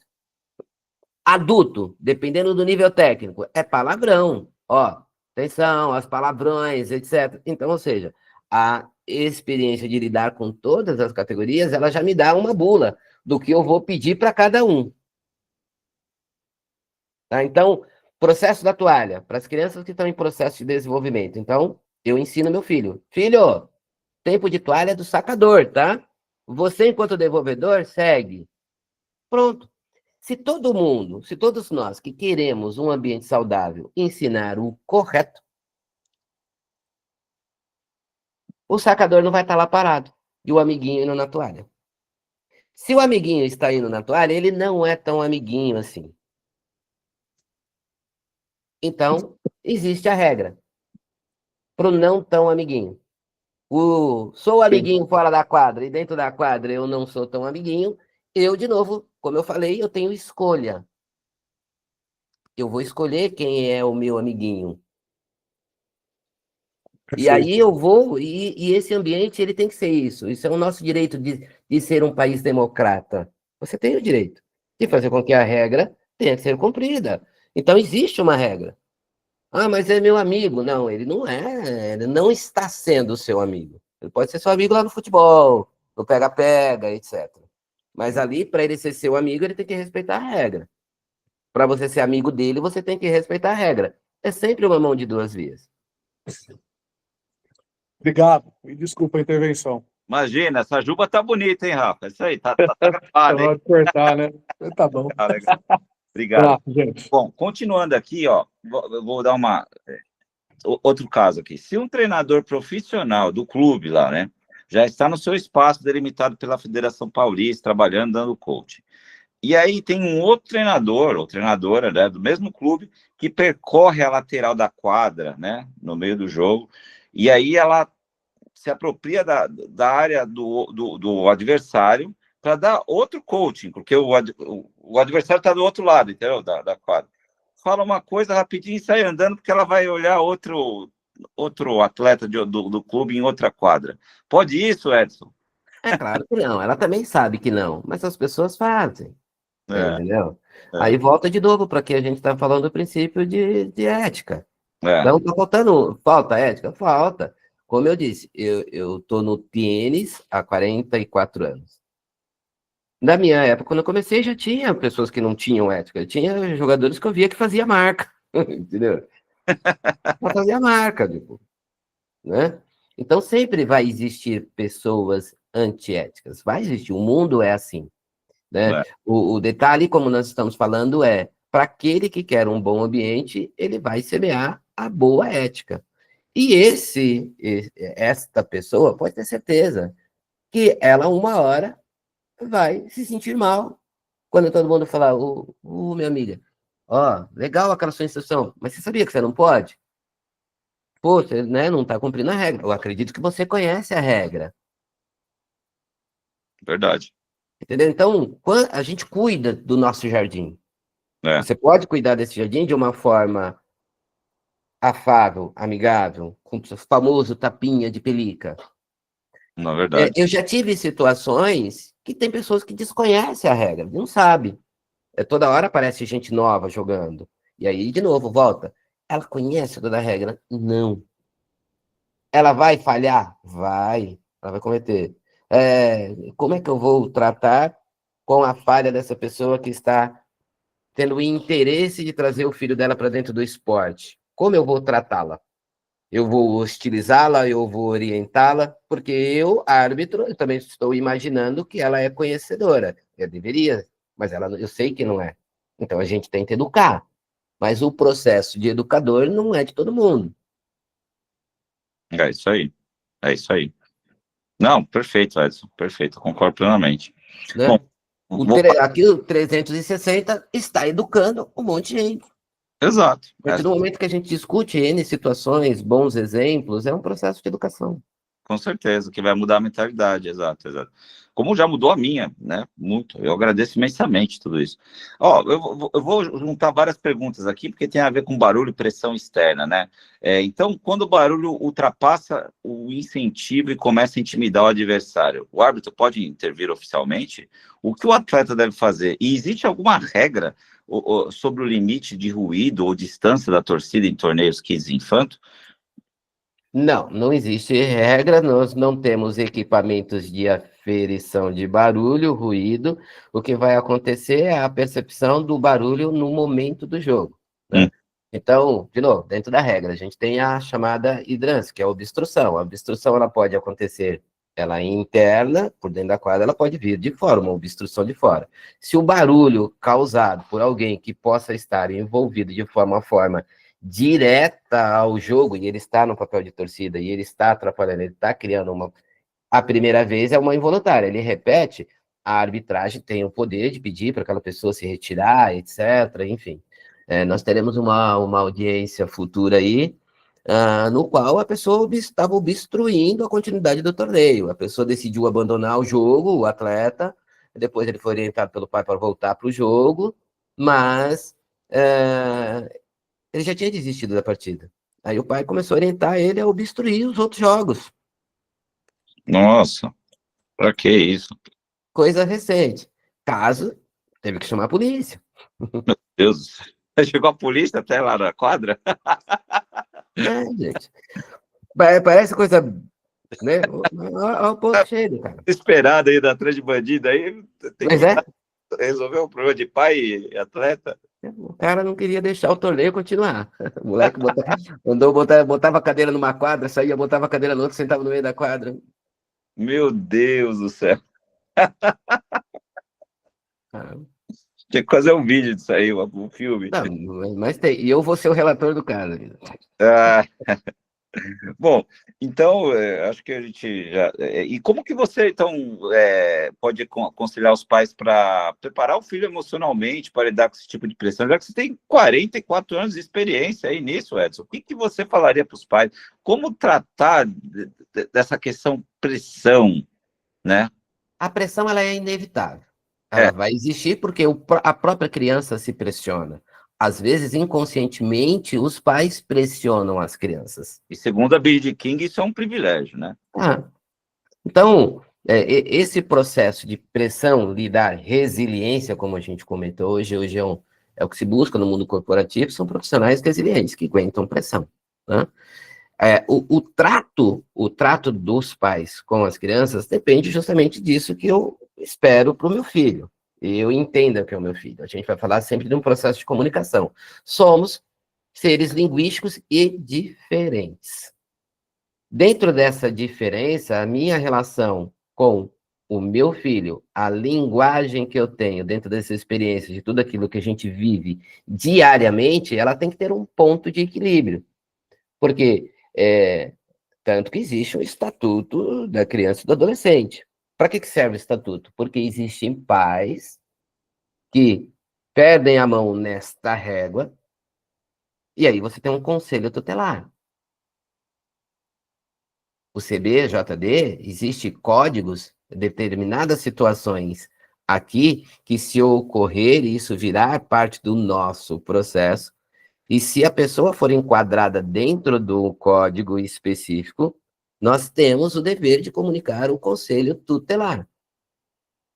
Então, todo pai que expõe o seu filho a um constrangimento, etc., de forma pública, ele está sujeito a receber o conselho tutelar na porta, desde que tudo isso aconteça, os processos e as vias normativas que o código pede. Então, existe a seriedade. Então, o que você precisa fazer? Eu vou precisar sempre saber que eu tenho responsabilidade sendo pai. Qual é a minha responsabilidade como pai? Existem leis que vão dizer para você aquilo que você pode. Eu não estou nem aí para a lei. Tá tudo bem. Né? Mas, por isso que existe um monte de abrigo com um monte de crianças aí. Por isso que existe separações, litígios, etc. Por quê? Porque às vezes se perdem a mão. Agora, se eu busco e eu quero semear bons frutos, a lei da semeadura, eu vou me preparar enquanto pai. Eu acho que o ponto crucial é o pai se preparar para ser pai de atleta. Então, a responsabilidade é minha, como a gente já conversou, a respeito de conhecer o regulamento, porque se eu não conheço o regulamento, se eu não conheço o ambiente, se eu não sei como eu vou me comportar e eu exponho o meu filho a um ambiente que, de repente, não é sadio, a responsabilidade é minha. É verdade. É verdade. E Concordo. aquele ambiente lá fica ruim, tá fazendo mal para o meu filho, e eu continuo expondo o meu filho naquele ambiente, a responsabilidade é minha. Se eu não consigo, e eu não tenho, por exemplo, eu já tive dentro da minha jornada, que é natural, principalmente trabalhando com adolescente, de ser o aconselhador do adolescente, porque às vezes o pai tinha dificuldade na adolescência, isso é muito comum, de conversar com o próprio filho. O adolescente, ele tem por tendência, na maioria das vezes, ser rebelde, ser alguém que recebe influência, principalmente das amizades. Mas como é que o pai controla isso? Isso é um processo familiar, de educação, de amizade do pai, de realmente conte comigo, fala comigo, de ser parceiro. Parece simples. Ideia deveria ser simples, mas a gente sabe que na prática não é sempre o que acontece. Verdade, verdade. Né? Ó, muito obrigado, bem, excelente, Edson, obrigado, todas são excelentes. Em relação agora ao treinador, pode o treinador do clube entrar na quadra, abrir a porta, entregar, por exemplo, banana para o adversário no meio do segundo set, na virada de quadra. Ele deveria também saber que ele teria que pedir para o árbitro entregar. É que os ambientes são muito próximos, e às vezes fica mais difícil. O cara fala, eu vou lá pedir, vai lá, entrega. Mas ele, na verdade, não deve ter contato, isso está na regra. Então, o atleta não deve ter contato com ninguém de fora. Uhum. Então, o atleta bem preparado, ele deve levar todo o seu equipamento, a sua água, a sua banana, para dentro da quadra. Uhum. Aí volta de novo. Por exemplo, se é um professor ou um treinador que está vivenciando, oportunizando uma situação dessa, ele não está fazendo direito ao trabalho dele. Por exemplo, lá, leva umas bananas, dá uma instruçãozinha lá, já passa lá o tempo da virada da Não quadra. está fazendo direito, não está fazendo direito. Entendeu? Porque ele tem um momento de instrução. E é tantos momentos de instrução, porque se fosse um só, hoje é tanto. Então, ou seja, se fazer direito, vai sobrar tempo. Porque, na verdade, tem hora que a melhor instrução é não dizer nada. É verdade. A melhor instrução é bater palma e falar, vamos, sério, tá ótimo, tá ótimo. Muitas vezes a melhor instrução é essa. Quem não viu, recentemente aí, Carlos Alcaraz e Ferreiro. O Carlos Alcaraz querendo discutir e o Ferreiro falou, cara, enquanto você estiver reclamando, não vai adiantar nada. Vai jogar. Vai ficar reclamando? Vai jogar. Vai ganhar, vai perder? Normal, vai jogar. Ficar reclamando não vai adiantar nada. E um caso aqui, ó, esse aqui que é legal, assim, no meio da virada, chega 5 parentes do atleta lá, que não sabe nada de tênis às vezes, né, estão lá para assistir o sobrinho, primo, vizinho, sei lá quem é, chega e todo mundo, o menino tá passando perto assim, chega e cumprimenta, aí, parabéns, vai, vamos, pode o atleta... Não poderia, mas como abraço, é que você vai? Beijo na tia. Não poderia. Então, às vezes eu tento, por exemplo, quando eu voltei a fazer torneios abertos, um dos primeiros clubes que eu fui fazer o torneio foi no iate. Uhum. E eu já estava na comissão disciplinar e toda hora vinha a reclamação do iate. Uhum. Aí, quando eu cheguei no iate, eu fui fazer a leitura do layout. Então, as cadeiras estavam encostadas do lado da arquibancada, né, do lado da grade do passeio das pessoas, e o meio das quadras livre. A primeira coisa que eu fiz foi botar as cadeiras para o meio da quadra. O atleta vai descansar lá. Não vai descansar do lado de cá, porque seria inevitável. Na época não podia o coach. Seria inevitável ter a falação. Porque a cadeira está ali. Então, o ambiente também, às vezes, influencia nisso. Então, eu sei que, às vezes, para nós, enquanto árbitros, às vezes você chega num determinado local e você não consegue melhorar a estrutura do ambiente. Mas a gente já sabe quais são. Quando você chega e tem um layout ruim, você já sabe que você vai ter dificuldade. Verdade. Não, então, quando eu tenho matéria humana suficiente, você deixa alguém um pouco mais atento naquele espaço, tenta controlar aqui, etc. A gente tem que fazer papel de controle de movimento de pessoas. Porque o ambiente, a cadeira é fixa. A Slice, por exemplo, tem um problema, né? Muitas quadras ali te dá acesso dos dois lados. Verdade. Aí do lado de cá o sol tá na cara, do outro lado o cara fala, mas o sol tá na cara. Então tudo bem, fica aqui, mas não pode falar. A pessoa fala. Tem uma aqui que é um texto grande, mas acho que já foi respondido, né? Que é em relação ao adversário entre 10 a 12 anos, que são orientados por coaches, propositalmente para desestabilizar o adversário, cantando bola fora, quando é do seu lado. Cantar bola fora, cantando bola fora. Isso é muito prático. De novo, volta para aquela orientação. Seu filho deve ser orientado a eliminar evidências, eliminar marca. Então, aquele ritmo de concentração dele, até para ele poder medir, por exemplo, eu acabei de sacar de um lado, o meu adversário chamou algumas bolas fora, não fui lá ver, etc. Virei. Eu vou lá, vou medir o quanto eu estou errando. Sim, sim, sim.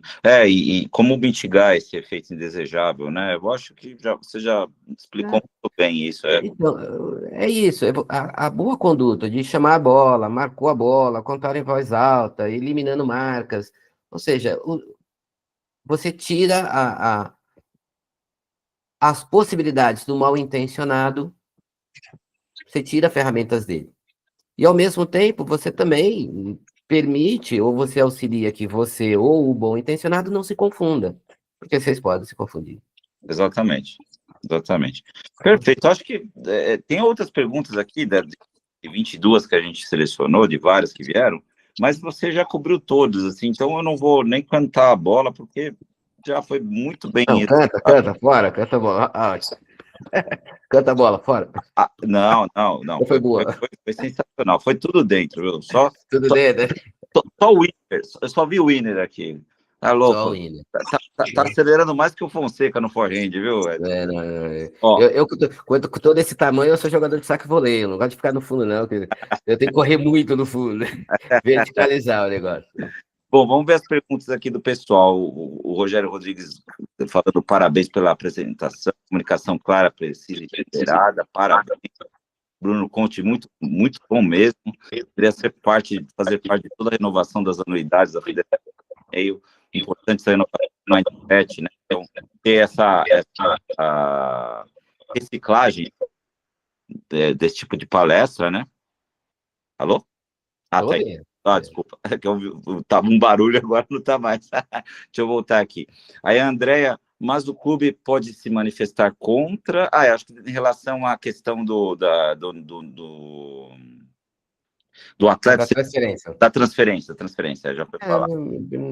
Assim, normalmente quando um atleta pede para só tirar a sigla do clube, dificilmente o clube vai negar.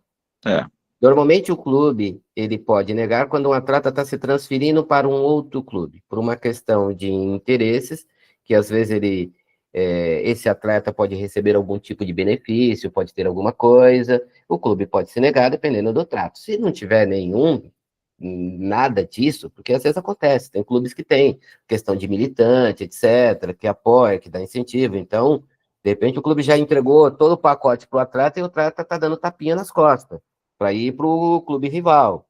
Então, o regulamento ele prevê isso, de o clube poder, ele vai justificar o porquê de segurar durante aquele período, a transferência, etc.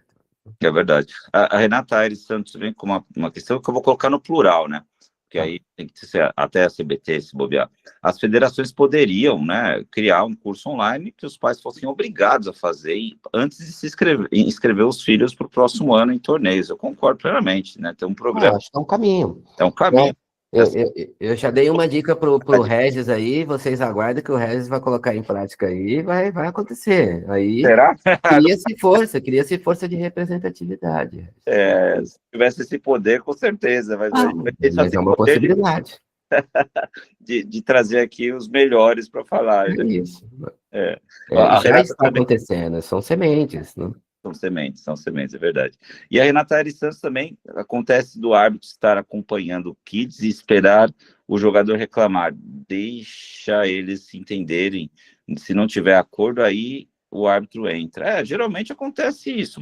Porque esse exercício do entendimento também faz parte da questão da autonomia. Porque nem sempre a dúvida ela é clara. Às vezes até o garoto chamou uma bola, o outro atravessar a quadra, e ele vai lá e realmente viu que a bola é fora, isso também valida o caráter do outro jogador, que ele está sendo. É que o outro ficou na dúvida, né? A gente está falando de crianças, visão periférica, é baixo, né? A visão ali, a profundidade, para de saibro, né? Insegurança, enfim, de novo. Correndo, ela não viu exatamente a bola, e aí ela canta uma coisa que ela tem percepção, né? Porque ela tá na corrida, né? A bola. Às vezes ela tá ansiosa, às vezes ela está afoita. Às vezes ela chama a bola, eu já vi várias questões, o garoto chama a bola e a bola cair dentro e ele corrigir. Pô, chamei rápido demais, fui ansioso, entendeu? Só que tem o ansioso que ele vai ser ansioso, ele vai chamar a bola fora, ele vai corrigir, ele vai falar, desculpa, foi boa. E tem aquele que vai chamar a bola fora e vai ficar com vergonha de ter chamado a bola fora. Mas aí é o processo dele, como ele lida com essa situação. O que é a vergonha? Ele corrigir ou ele não corrigir? Porque ele já se sente envergonhado por ele ter cantado a bola fora. Concordo plenamente, Edson. E a última aqui do Maragata Polo Team, qual a razão da CBT não liberar o coaching que tem na Federação Paulista, mas não tem na CBT? Toda entidade tem a sua autonomia e seu entendimento. Tá? Os torneios da CBT, diferente da Paulista, que tem hoje uma massa de árbitros, um corpo de árbitros muito atuante, é mais fácil. Eu não conheço todo o cenário da CBT de forma nacional, não conheço todo. Então, se você também não tem condições de organizar, você mantém a proibição. Uhum. Né? Existe a tendência de ela flexibilizar? Sim, por enquanto não tomou essa decisão, a Federação Paulista tomou. Então, é uma questão mais de infraestrutura, talvez, né? Talvez infraestrutura. Então, a gente precisa entender a política, por exemplo, essa pergunta, da mesma forma, para todos os pais que aqui estão, que hoje os filhos, de repente, ainda estão no Paulista, vão começar a participar dos brasileiros. Ué, vou mandar a pergunta para a CBT. Vamos incentivar, de repente, que seja positivo. É, verdade. Né? Aqui na Paulista, a Paulista decidiu fazer tamanho índice de reclamação. Muitas vezes não era nem coach, às vezes era uma questão de incentivo, mas como não podia falar, o outro não estava entendendo, e então, pô, não, mas eu não dei coach, não, eu nem sei o que é coach, eu não sei nem o que, eu não sei jogar, não sei nem instruir, só fui incentivar. Então, você tinha muito diz que me diz de uma questão. É. E realmente diminuiu esse tipo de reclamação? Sim. Né? Quando você acontece algum tipo de situação hoje, é sempre daquele que passou um pouquinho da régua. Passou um pouquinho da régua. Por isso que, assim, raramente quando nós temos processo disciplinar aqui, a pessoa ela é absolvida. Uhum. Verdade. Legal. Bom, Edson, então, acho que das perguntas, se alguém tiver mais alguma que faça agora, né? Que eu já vou, deixa eu ver aqui, Michele, infelizmente os pais de treinadores de atletas paulistas estão abusando no coaching nos torneios da CBT. Ah, entendi. Então, Porque a gente está acostumado com uma realidade e aí a gente vai para outra realidade. Aí vocês, por exemplo, eu já acompanhei, acompanho atleta meu na CBT, e eu digo para ele, ó, aqui é CBT, eu não vou falar nada. Vamos jogar assim, dessa forma, eu vou acompanhar, e ponto final. Depois a gente vai trabalhar. Então, mas eu posso fazer uma colocação a respeito disso daí, o Edson? Eu já vi em inúmeros brasileiros, treinadores de N clubes, não só de São Paulo, que vai lá, senta do lado da toalhinha do atleta e fica dando coaching. Eu também vejo. Você entendeu? E eu acho que assim, ó, e é uma discussão assim, para mim, na minha visão como pai, inútil. Porque Então, assim, eu não tenho capacidade de dar o coaching, eu não tenho dinheiro para pagar o treinador para ir junto. Eu acho injusto o outro receber coaching. Pô, eu vou, não dá para você reclamar por conta disso. Olha o que aconteceu, por exemplo, e depois da nossa reunião lá da arbitragem, eu coloquei o exemplo do que tinha acontecido com esse professor em questão que eu atuei lá em Minas Gerais. A mãe estava lá.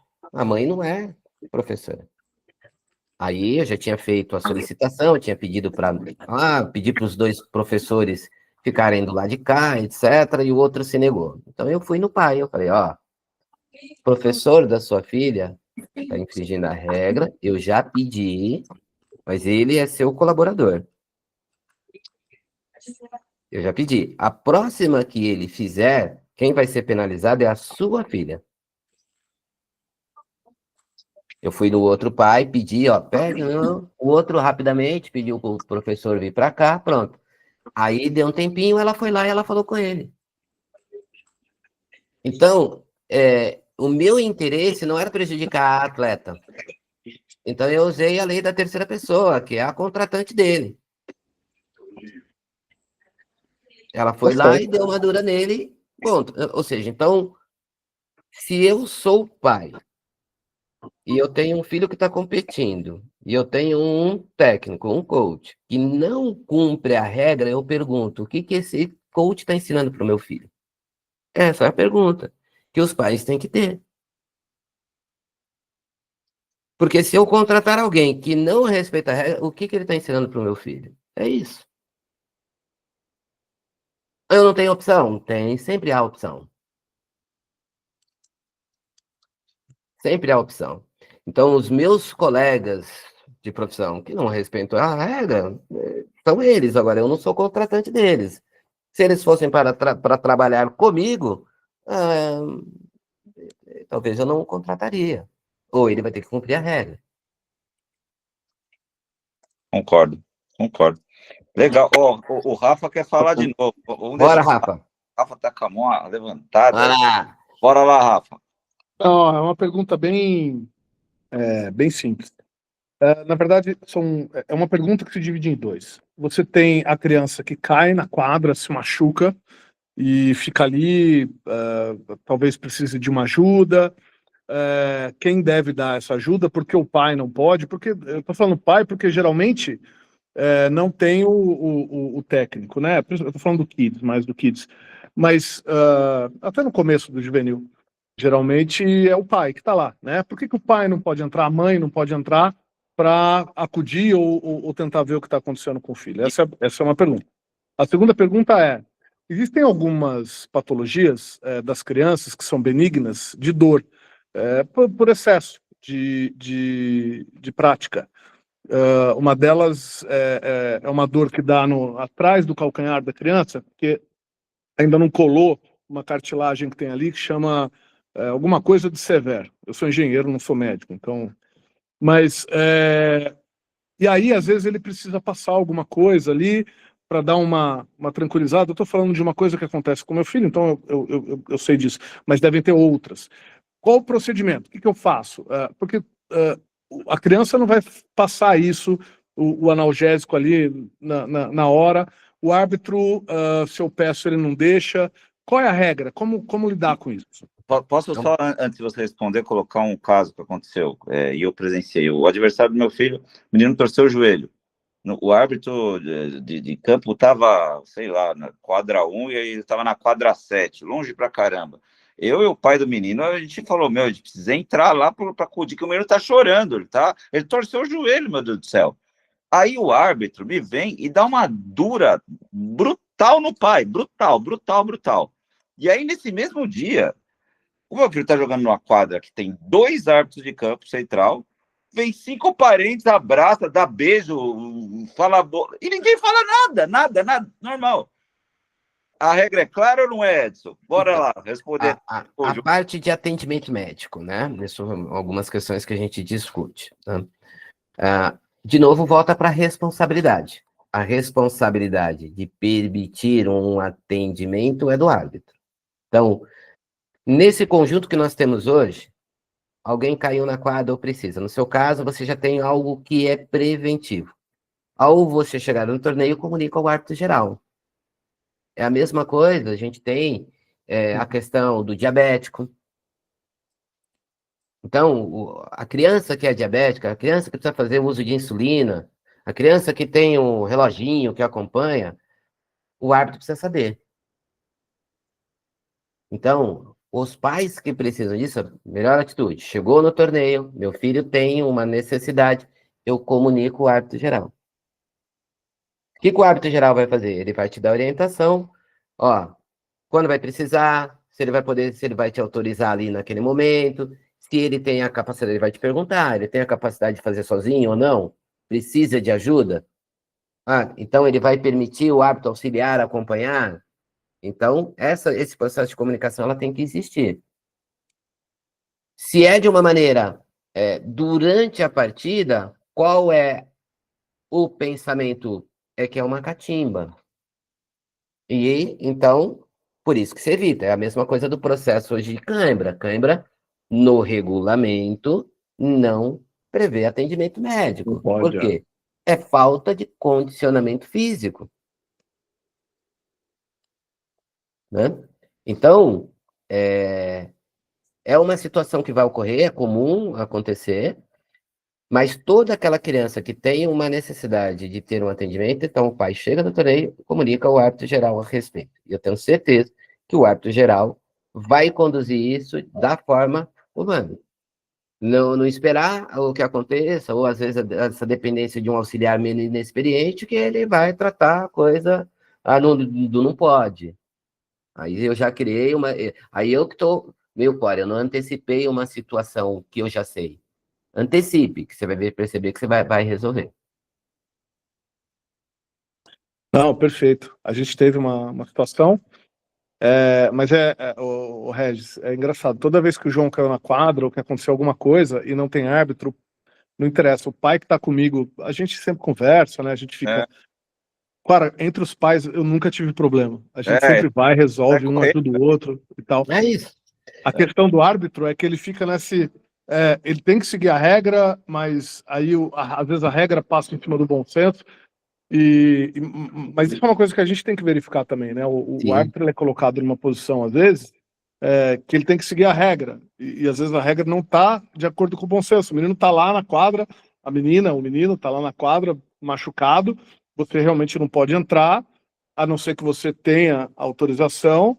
E às vezes você vai embora, você vai lá e ajuda a criança, o filho, tá lá no chão, estirado. É complicado. Você falou de engenheiro, né? Eu sou formado em educação física, eu tenho um juramento também lá de questão de atendimento ao próximo de primeiro socorro. É um juramento profissional. Tem um médico que tem um juramento profissional. É lógico que você está num ambiente de torneio que tem as suas regras, etc., né? Na CBT, por exemplo, só pode fazer o atendimento o médico que está lá autorizado, inscrito, a equipe lá de fisioterapia, etc. Então, tem clube que não tem. A gente tem uns problemas graves isso dessas situações, principalmente quando a gente faz interclubes, que não tem médico. Tem clube que tem clube que não tem. Então, você tem que saber medir esse filtro humano. E aí, de novo, a gente volta, estamos falando de pessoas. Nem todo mundo tem empatia. Né? Nem todo mundo é empático, né? Tem pessoas que quer ver o circo pegar fogo, né? Enfim. Perfeito. Parabéns. Obrigado, aí. gente. Imagina, Rafa. Tamo junto. Então, Edson, agora eu quero as suas considerações finais aí. Quais são as boas práticas observadas entre famílias que conseguem manter esse equilíbrio todo aí, toda essa problemática aí e as. Eu tenho muitos bons exemplos, né? Por isso que eu fico contente, assim, porque por mais que eu veja o problema, eu sei que a maioria é bom, né? Eu vejo as crianças no Kids, a quantidade de amizade que elas fazem, e que essa amizade ela se estende além das quadras de tênis. É um esporte que, por mais que ele seja individual, a parte coletiva e do desenvolvimento e a fase da criança, respeitar as fases das crianças são muito importantes. Então, até 11 anos, que bom que surgiu o Kids. Na minha época não tinha. Você tinha que jogar, era 9, 10 anos com raquete grande, porque raquete pequena não tinha, era raquete quadra inteira, e se vira, você tinha que jogar, né? Então, hoje, é entender que ela é uma criança em processo de formação, e aí respeitar as fases dela. Ganhar, perder, vai fazer parte, né? A gente vê o vídeo do Federer, que perdeu muito mais na carreira do que ganhou. A coisa é muito, muito próxima. Isso quando começou a ganhar mais, depois que virou profissional, porque é o que se mede. Então, saber que a derrota não é derrota, é um resultado de um processo. Às vezes eu posso ter perdido um jogo por ele significar que eu preciso melhorar o meu processo de treinamento. Posso perder um jogo porque eu preciso melhorar o meu processo de alimentação, fisiologia, que essa é outra coisa que às vezes acontece nos torneios de tênis. A criança joga 1, 2 jogos, etc., porque o modelo do torneio pede isso, são 3 dias, às vezes chave grande, calor intenso. Aí então, uma sequência da Júlia a respeito de nutrição, exato. Né? Existe um ser humano do outro lado lá em processo de formação. Então, entender que ele também pode estar no mau dia, ele pode ter tido seus pesadelos, ele pode não ter dormido, ele pode ter tido uma semana estressora. O torneio no final de semana, ele deve ser um complemento do treinamento da semana. Então, entender que os torneios são uma extensão do dia a dia, um complemento. O resultado é uma consequência. À medida que eu vou treinando melhor, eu vou me capacitando melhor, os resultados vão acontecer. Se os resultados não estiverem acontecendo, olhem aquilo com um olhar crítico-analítico do que pode ser melhorado. Errei muito a direita, vou treinar a direita. Errei muito a esquerda, vou treinar a esquerda. Eu estou errando saque, vou treinar saques. Estou errando a devolução, vou treinar a devolução. Cansei, eu vou melhorar. É criança, é normal. 10, 11 anos. Existe uma questão fisiológica, questão da puberdade, mais cedo, mais tarde. Tudo isso influencia. Estado emocional das crianças também, dentro dessa fase de mudança fisiológica, também influencia.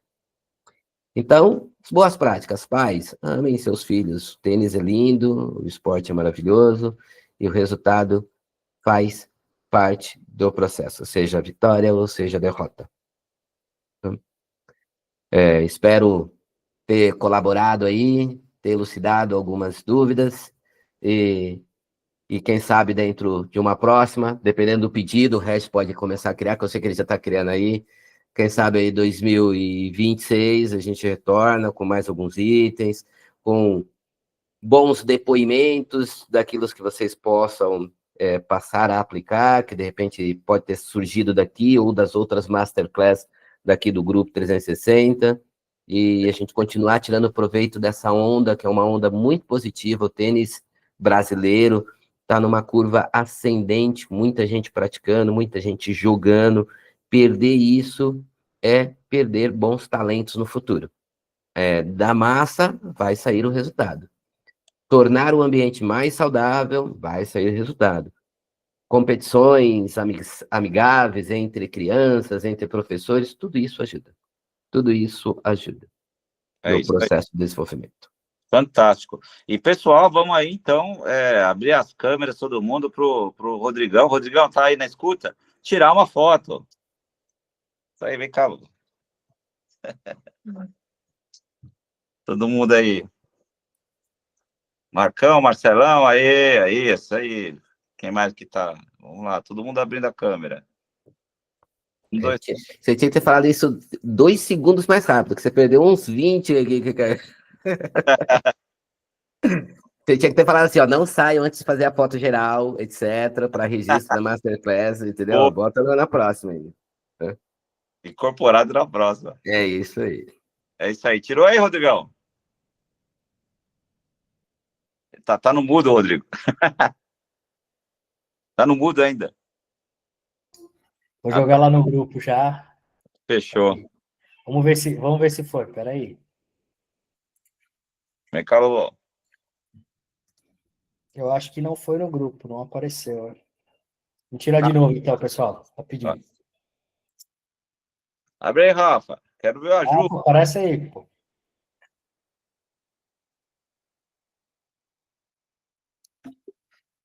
Foi.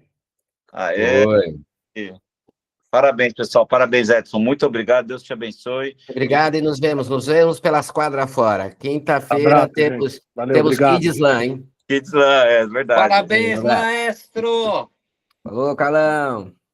Valeu, Edson. Obrigado. Valeu, gente. Obrigado. Parabéns, valeu. Boa noite. Tchau, tchau, tchau, tchau.